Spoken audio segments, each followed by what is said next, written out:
60 বছর আগের কথা। তখনও দেশভাগ হয়নি। পূর্ব আর পশ্চিম এই দুই বাংলা মিলিয়ে ছিল অখণ্ড বাংলাদেশ।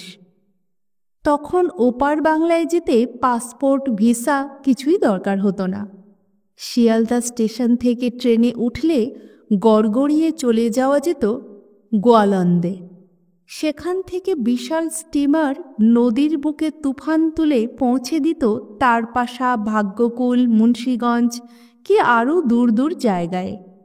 সেসব এখন স্বপ্নের মতো মনে হয়। আমার মামার বাড়ি ছিল ঢাকা জেলার বাজিতপুরে। ধলেশ্বরী নদীর পাড়ে সেটা একটা ছোটোখাটো শহর।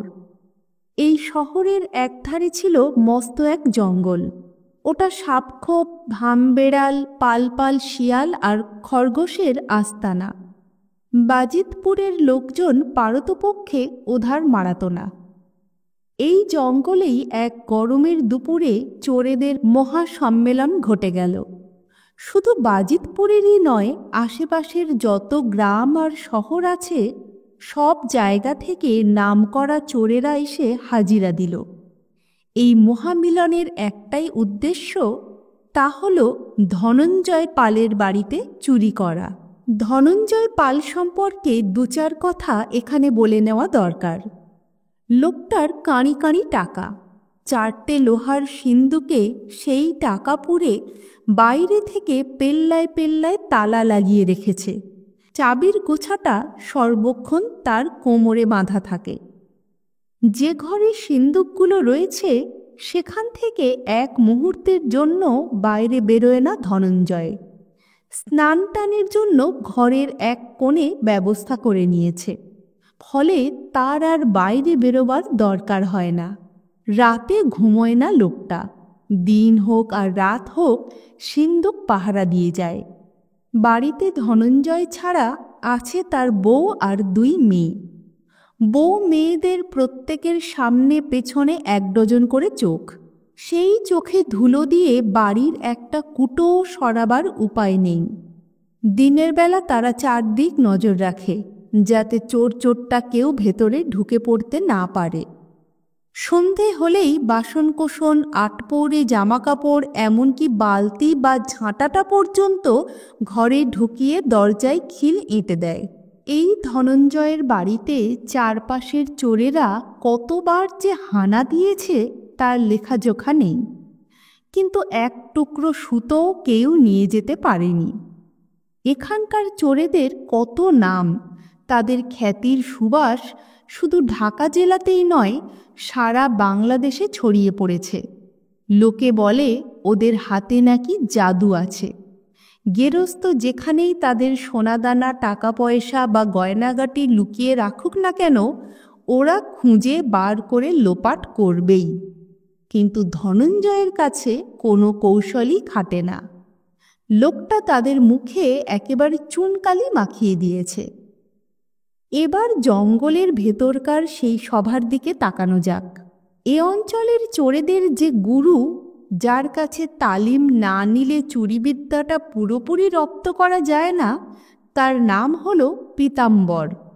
কালো কুচকুচে গায়ের রং, বয়স 60, মাথার চুল ধবধবে সাদা, পরনে সবুজ পাজামা আর লাল হাফ শার্ট। আজকের সভার সেই সভাপতি। তার সামনে বসে আছে তার 100 শিষ্য। পীতাম্বর বাজখাই গলায় বলল, আমাদের মান সম্মান বলতে কিচ্ছু রইল না। আমার 150 চেলার ভেতর এমন কেউ নেই যে ধনঞ্জয় পালের বাড়ি থেকে 5টা টাকা কি একটা ঘটি নিয়ে আসতে পারে। চেলারা কেউ উত্তর দিল না, মুখ নিচু করে বসে রইল। পীতাম্বর মুষড়ে পড়ল যেন। লজ্জায় আমার মাথা কাটা যাচ্ছে। ভিড়ের ভেতর থেকে রোগা লিকলিকে চেহারার একজন বলল, কতবার ধনঞ্জয়ের বাড়ি গেছি, কিন্তু লোকটা সব সময় জেগে থাকে, কোনো জিনিস রাত্রিরে বাইরে ফেলে রাখে না। ওর বউ আর মেয়ে দুটোর চোখেও ঘুম নেই। কোথাও একটু আওয়াজ পেলে রে রে করে ওঠে। গেরস্ত এত সিয়ানা হলে কিছু কি করা যায় তুমিই বলো দাদা। পীতাম্বর বলল, শীত কাটতে পারিস না? তুমি কি ভুলে গেলে দাদা, ধনঞ্জয়ের বাড়িটা পাকা, ভিত আর দেওয়াল যা মজবুত, ফুটো করা শীত কাঠির কম্য নয়। তাই তো বাড়িটা যে পাকা আমার সে খেয়ালই ছিল না। কিন্তু কি? আক্ষেপের সুরে পীতাম্বর বলল, আমার এতগুলো সাকরেত থাকতে লোকটা পার পেয়ে যাবে? সবাই চুপ করে রইল। অনেকক্ষণ চিন্তা করে পীতাম্বর বলল, দেখ, হার আমরা কিছুতেই মানব না। একটা কথা ভেবে দেখলাম, তোদের ভেতর কেউ যদি ধনঞ্জয়ের বাড়ি থেকে একখানা থালা কি 10টা টাকাও হাতিয়ে আনতে পারিস, তাকে নগদ 250 টাকা পুরস্কার দেব। 60 বছর আগের 250 টাকা মানে এখনকার 7-8 হাজার টাকার সমান, কি তারও বেশি। পুরস্কারের কথায় জমায়েতটা চনমন করে উঠল। 2-4 জন কিছু বলতে চাইল, কিন্তু কি ভেবে বলল না, ঠোঁট টিপে বসে রইল। পুরস্কারের কথাতেও যখন কেউ চাঙ্গা হলো না, তখন হতাশ হয়ে পড়ল পীতাম্বর। সে বুড়ো হয়েছে, চোখে ছানি পড়ায় ভালো দেখতে পায় না, তাই চুরি টুরি ছেড়ে দিয়েছে। সারা জীবন গৃহস্থদের বাড়ি থেকে এত টাকা পয়সা সোনার গয়না সে সরিয়েছে যে এখন আর চুরির দরকার হয় না। যা জমানো আছে তা দিয়ে পীতাম্বর নিজে তো বটেই, তার ছেলেরা আর নাতিরা পায়ের উপর পা তুলে আরামে জীবন কাটিয়ে দিতে পারবে। আজকাল সে অন্য চোরেদের শুধু তালিম দেয়। একটা দীর্ঘশ্বাস ফেলে বলল, শেষ পর্যন্ত আমাকেই কি ধনঞ্জয় পালের মালপত্তর হাতাবার জন্য যেতে হবে? এবার জমায়েতের পেছন দিকে একটা শিরিঙ্গি চেহারার ছোকরা উঠে দাঁড়ালো। তার নাম ফটিক, বয়স 18-19, গালে পাতলা দাড়ি, চোখ দুটো একেবারে গোল। বলল, দাদা, তোমাকে যেতে হবে না, এ কাজটা আমিই করব। বছর খানেক হয়নি ফটিক এ লাইনে এসেছে। চুরিতে এখনও সেভাবে হাত পাকাতে পারেনি। পুরস্কারের লোভ দেখিয়েও যখন ঘাঘু চোরেদের রাজি করানো যায়নি, তখন ওর মতো আনকোড়ার পক্ষে কি কাজটা সম্ভব হবে? চিন্তিতভাবে পীতাম্বর বলল, তুই কি পারবি? ফটিক বলল, তোমার আশীর্বাদ থাকলে ঠিক পেরে যাব। পীতাম্বর খুশি হল, বলল, দেখ তাহলে চেষ্টা করে। ফটিক উত্তর না দিয়ে হাত কচলাতে লাগল। পীতাম্বর ওকে লক্ষ্য করছিল। জিজ্ঞেস করল, কিছু বলবি? হ্যাঁ, বল না। বলছি, ধনঞ্জয় পালের বাড়ি থেকে কিছু আনতে পারলে পুরস্কারের টাকাটা পাবো তো? পীতাম্বর ভীষণ রেগে গেল। আমি কি মিথ্যে আশা দিয়েছি? জানিস না, পীতাম্বরের বাত আর হাতিকা দাঁত। যেদিন জিনিস এনে দেখাতে পারবি সেই দিনই পুরস্কার পাবি, একেবারে নগদ। 1-2 দিন পর রাত্রির বেলা ফটিক সারা গায়ে জবজবে করে সর্ষের তেল মেখে নিল। তারপর পরল কালো টাইট হাফ প্যান্ট আর গেঞ্জি। তেল মাখার কারণ কেউ জাপটে ধরলে পিছলে বেরিয়ে যেতে পারবে। কালো প্যান্ট ট্যান্ট পরার উদ্দেশ্য হল রাতের অন্ধকারে খুব সহজে তাকে দেখা যাবে না। সাজসজ্জা সেরে সে বেরিয়ে পড়ল। ধনঞ্জয় পালের একতলা পাকা বাড়িটা বাজিতপুর শহরের ঠিক মাঝখানে। বাজিতপুর তো কলকাতা নয় যে গায়ে গায়ে বাড়ি থাকবে। এখানে প্রতিটি বাড়ির সামনে পেছনে অনেকটা করে ফাঁকা জায়গা। ধনঞ্জয়ের বাড়ির সামনে মস্ত মাঠ, সেখানে বেশ কিছু উঁচু উঁচু গাছ। সেই মাঠটায় এসে ফটিক গাছের আড়ালে দাঁড়িয়ে বাড়িটার দিকে নজর রাখতে লাগল। এধারের একটা জানালা দিয়ে ঘর থেকে আলো বাইরে এসে পড়েছে। ফটিক জানে ওই ঘরটা ধনঞ্জয়ের, সারা রাত ওখানে আলো জ্বলে। ফটিক ভেবে ভেবে ঠিক করল সামনে দিয়ে নয়, বাড়িটার পেছনের দিক দিয়ে ভেতরে ঢোকার চেষ্টা করবে। পেছনে গিয়ে দেখা গেল কোনো আশা নেই। 10 হাত উঁচু পাঁচিলের মাথায় ভাঙা কাচ সিমেন্টের ভেতর গেঁথে দেওয়া হয়েছে। টপকাতে গেলে হাত পা কেটে রক্তারক্তি হয়ে যাবে। পেছন দিকে যে দরজা রয়েছে সেটার পাল্লায় লোহার পাত বসানো। ওটা এতই মজবুত, ভাঙা অসম্ভব। তাছাড়া তারা ডাকাত নয় যে বাড়িঘর ভেঙে চুরে গেরস্তকে খুন করে লুটপাট করবে। কাউকে কিছু টের পেতে না দিয়ে হাতের সূক্ষ্ম কাজে তারা অন্যের মালপত্র সরায়। তলোয়ার বন্দুক নয়, খুন খারাপি নয়, তাদের হলো নিঃশব্দে শুধু দুটো হাত দিয়ে ভেলকিবাজি দেখানো। অগত্যা ফটিক আবার সামনের মাঠে চলে আসে। গাছের পেছন থেকে উঁকি মেরে ধনঞ্জয়ের ঘরটা দেখতে থাকে। আলো আগের মতোই জ্বলছে। মাঝে মাঝে চোখে পড়ে ধনঞ্জয় ঘরময় পায়চারি করছে। খুব সম্ভব এক নাগারে বসে থাকার জন্য পায়ে খিল ধরেছে, তাই কিছুক্ষণ হাঁটাহাঁটি করে আড়ষ্ট ভাবটা কাটিয়ে নিচ্ছে। এদিকে মশার ঝাঁক ফটিককে চারদিক থেকে একেবারে ছেঁকে ধরেছে। তাদের কামড়ে সে অতিষ্ঠ হয়ে উঠেছে। মনে হচ্ছে সারা গায়ে হাজারটা চোখা চোখা সূচ ফুটছে। ফটিকের হঠাৎ খেয়াল হলো পেছনের তুলনায় ধনঞ্জয়ের বাড়ির সামনের দিকের পাঁচিল অনেকটা নিচু। ভাবল এধার দিয়েই ভেতরে ঢোকার চেষ্টা করবে। হেঁটে বাড়িটার দিকে গেলে ধনঞ্জয় দেখে ফেলতে পারে, তাই হামাগুড়ি দিয়ে মাঠ পেরিয়ে পাঁচিলের কাছে চলে এলো ফটিক। তারপর খুব আস্তে আস্তে মাথা তুলল। সঙ্গে সঙ্গে দেখা গেল পাঁচিল থেকে হাত পাঁচেক দূরে জানালার ওধারে গরাদ ধরে দাঁড়িয়ে আছে একজন। চোখাচোখি হতেই টেরা ম্যাকা বড় বড় দাঁত বার করে হাসল ধনঞ্জয়। অনেকক্ষণ ধরে দেখছি মাঠে ঘুরঘুর করছিস, তোর মতলবটা কি রে? ফটিক আঁতকে উঠল। এত চেষ্টা করেও ধনঞ্জয়ের চোখে ধুলো দেওয়া যায়নি। তো তো করে কিছু একটা বলতে চেষ্টা করল সে, কিন্তু গলায় স্বর ফুটল না। ধনঞ্জয় আবার বলল, তোর আগে এই এলাকার ঘাঘি ঘাঘি চোরেরা এখানে এসেছে, কিন্তু কাঁচকলা। 2 হাতের বুড়ো আঙুল নাচাতে নাচাতে সে বলল, কারো বাবার সাধ্যি নেই আমার বাড়ি ঢুকে কিছু হাতিয়ে নিয়ে যায়। ফটিক দিশেহারা হয়ে গেল। হঠাৎ পেছন দিকে ঘুরে চোঁচা দৌড় লাগিয়ে সেই গাছের জটলাটার ভেতর চলে যায়। পাক্কা 7 মিনিট ধরে হাঁপায়। ভাবে এখান থেকেই ধনঞ্জয়কে নমস্কার করে ফিরে যাবে কিনা।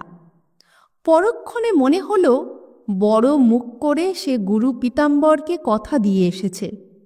তার চেয়েও বড় ব্যাপার পুরস্কারের নগদ 250 টাকা। না, এত সহজে হাল ছেড়ে দিলে চলবে না। প্রায় ঘণ্টাখানেক চুপচাপ বসে বসে মশার কামড় খেল ফটিক। তারপর ফের হামাগুড়ি দিয়ে মাঠ পেরিয়ে ধনঞ্জয়ের বাড়ির পাঁচিলের গা ঘেঁষে ঘাপটি মেরে বসে রইল। সে শুনেছে ধনঞ্জয় পাল রাত্রে ঘুমোয় না, কিন্তু কোনো মানুষের পক্ষে সারা রাত জেগে থাকা কি সম্ভব? বেশিক্ষণ না হোক, 8 ঘন্টা কি 1 ঘন্টা ধনঞ্জয়ের ঢুলুনি আসবে না? সেই সময়টুকুর ভেতর কাজ হাসিল করতে হবে। জানালার ওধার থেকে ধনঞ্জয়ের হেঁড়ে গলা শোনা গেল, কিরে আবার এসেছিস? ফটিক চমকে উঠল। দেখা যাচ্ছে হামাগুড়ি দিয়ে এসেও ধনঞ্জয়ের নজর এড়াতে পারেনি সে। মনে মনে ভীষণ দমে যায়। ধনঞ্জয় আবার বলল, বসে বসে মশার কামড় খেয়ে কি হবে? ওঠ ওঠ, উঠে দাঁড়া। এ বাড়িতে কোনো আশাই নেই, তবু পায়ে ভর দিয়ে খাড়া হলো ফটিক। ধনঞ্জয় জিজ্ঞেস করল, কি নাম রে তোর? ফটিক বার কয়েক ঢোক গিলে নামটা বলল। ধনঞ্জয় বলল, তা তুই এসেছিস, একরকম ভালোই হয়েছে। রাত্রিরে কথা বলার মতো লোকজন তো পাই না, মুখ বুজে থাকতে হয়। একা একা বড্ড খারাপ লাগে। তা তোর সঙ্গে গল্প করে আজকে রাতটা কাটানো যাক। হ্যাঁ রে, তোর বাড়ি কোথায়? বাজিতপুর থেকে 10 মাইল দূরে শান্তিভাঙা বলে একটা গ্রামের নাম বলল ফটিক। বাড়িতে তোর কে কে আছে? শুধু আমি আর মা। তাই চুরি চামারি লাইনে এলি কেন? এছাড়া আর কিছুই যে তেমন পারি না। আস্তে আস্তে মাথা নেড়ে গম্ভীরভাবে ধনঞ্জয় বলল, সে একটা কথা বটে। আর কিছু না পারলে চুরিটাই তো করতে হবে, নইলে খাবি কি, পেট চলবে কি করে? একটু থেমে জিজ্ঞেস করল, তা মায়ের পেট থেকে পড়েই কি চুরি শুরু করেছিস? ফটিক বলল, তাই কখনো হয়? আগে এটা সেটা করতাম, কিন্তু দুবেলা খাওয়া জুটতো না। বছরখানেক হলো এই কাজটা ধরেছি। এতে কিরকম হয়? খারাপ নয়, সব গেরস্ত তো আপনার মতো রাত জেগে টাকা পয়সা পাহারা দেয় না। ধনঞ্জয় ফটিকের কথায় সায় দিয়ে বলে, তা বটে, কিন্তু ব্যাপারটা কি জানিস? উৎসুক সুরে ফটিক জিজ্ঞেস করে, কি? আলসেমি। যাদের ঘরে টাকা পয়সা আর দামি দামি জিনিস আছে, তারা কি করে যে ঘুমোয় ভেবে পাই না। একটু চুপচাপ। তারপর ধনঞ্জয় বলে, তুই কি চোরেদের মহাগুরু পীতাম্বর দাসের চেলা? ফটিক জবাব দেয়, হ্যাঁ। আমার বাড়িতে যে তুই আসবি পীতাম্বর তা জানে? জানে। জেনেও আসতে দিল তোকে? ফটিক চুপ করে রইল। ধনঞ্জয় ফের বলে, তুই শুনিসনি এ বাড়ি থেকে মহা চোরেরা সোনা দানা দূরে থাক, এক টুকরো কাগজও হাতাতে পারেনি? ফটিক ঘাড় হেলিয়ে জানালো, শুনেছে। ধনঞ্জয় বলে, তাহলে তোর মতো সেদিনের ছোকরার এত সাহস হলো কি করে যে আমার বাড়িতে চুরি করতে আসিস? অনেকক্ষণ ভেবে ফটিক বলল, সত্যি কথা বলবো? হ্যাঁ, যা সত্যি তাই বলবি, মিথ্যে কথা শুনলে আমার মাথা গরম হয়ে যায়। ধনঞ্জয়ের বাড়িতে আসার কারণটা এবার জানিয়ে দিল ফটিক, সেই সঙ্গে পুরস্কারের কথাটাও। হাত জোর করে বলল, যাতে পুরস্কারের ওই 250 টাকাটা পাই, দয়া করে তার ব্যবস্থা করে দিন না। শুনতে শুনতে ধনঞ্জয়ের মাথায় একটা দারুণ মতলব খেলে গেল। খুশিতে তার চোখ দুটো চকচক করতে লাগলো। বলল, ব্যবস্থা আমি করব, কিন্তু তার আগে তোকে একটা কথা দিতে হবে। কি কথা? পুরস্কারের অর্ধেক টাকা আমাকে দিবি। মানে 125 টাকা? মুখটা একেবারে চুপসে গেল ফটিকের। ধনঞ্জয় বলতে লাগলো, এতে যদি রাজি থাকিস তো বল, নইলে 7 জন্ম চেষ্টা করলেও আমার বাড়ি থেকে কিছু হাতাতে পারবি না। ধনঞ্জয়কে আধা আধি দিলেও তার ভাগে 125 থাকছে, সেটাও অনেক টাকা। ফটিক বলল, আমি রাজি। দাঁড়া একটু। ধনঞ্জয় ঘরের কোণ থেকে একটা পেতলের গাড়ু আর একখানা কাঁসার থালা এনে জানালা গলিয়ে ফটিককে দিতে দিতে বলল, এ দুটোর গায়ে আমার নাম খোদাই করা আছে। দেখলে পীতাম্বর বিশ্বাস করবে যে আমার বাড়ি থেকেই সরিয়েছিস। পুরস্কারের ভাগ দিতে যেদিন আসবি সেদিন মনে করে এ দুটোও আনিস। আচ্ছা। ফটিক কথা রেখেছে। দিন কয়েক পর রাত্রিবেলা এসে ধনঞ্জয়কে গুনে গুনে 125 টাকা এবং গাড়ু আর থালাটা দিয়ে গিয়েছিল। লিসেন চ্যানেলে আজকে শুনলেন প্রফুল্ল রায়ের লেখা এক চোর এবং ধনঞ্জয় পাল।